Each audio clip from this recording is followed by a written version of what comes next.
श्री स्वामी समर्थ. श्री गुरुदेव दत्त. नमस्कार प्रिय स्वामी भक्तांनो, असे बरेच लोक आपल्या आजूबाजूला असतात जे आपल्याला विनाकारण त्रास देत असतात.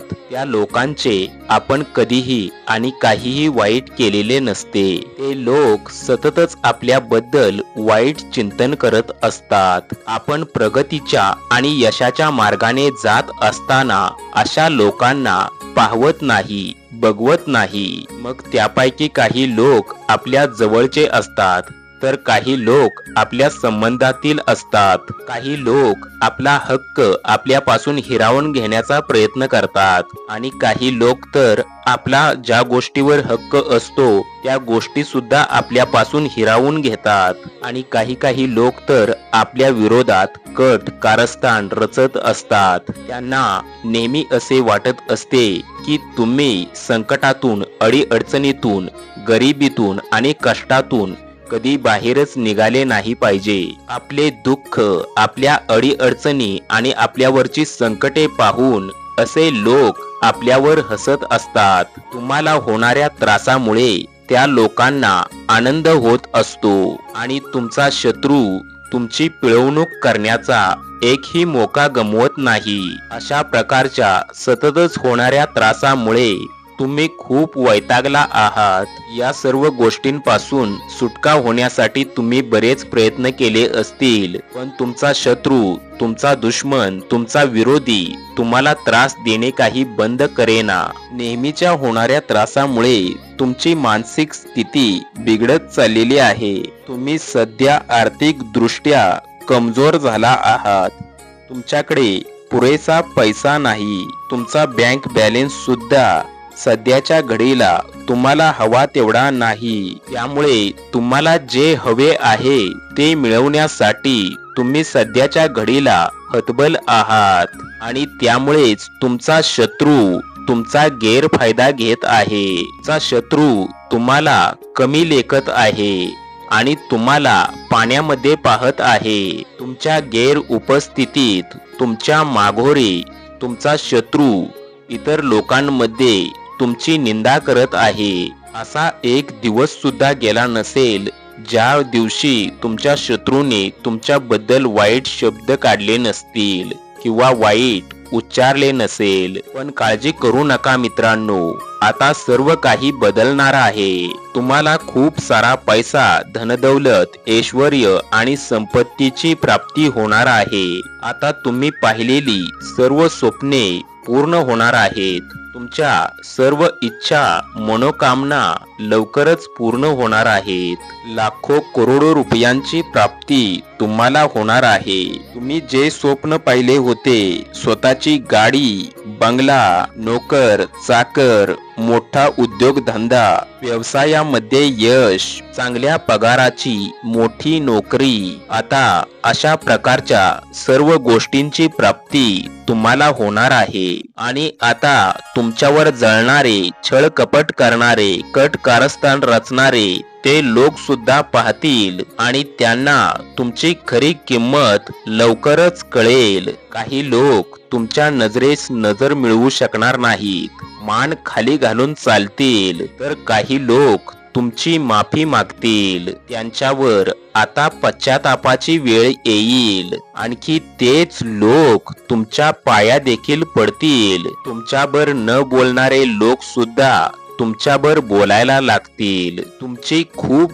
जुनी सर्वात मोठी इच्छा देखील पूर्ण होईल आणि स्वामी माऊलीच ती इच्छा पूर्ण करतील. प्रिय स्वामी भक्तांनो, तुम्हाला जर मनापासून वाटत असेल की स्वामी माऊलींचा आशीर्वाद मिळावा, तर हा स्वामी मंत्र संपूर्ण ऐका. हा शक्तिशाली, प्रभावी आणि चमत्कारिक मंत्र ऐकल्यामुळेच तुमच्या मनातील सर्व इच्छा पूर्ण होतील आणि स्वामी माऊली सदैव तुमच्या पाठीशी राहतील. हा स्वामींचा प्रभावशाली, शक्तिशाली मंत्रच तुम्हाला तुमच्या ध्येयापर्यंत नेईल. प्रिय स्वामी भक्तांनो, तुमची सर्व स्वप्ने सत्यात उतरवण्यासाठी हा स्वामी मंत्र आज नक्कीच ऐका आणि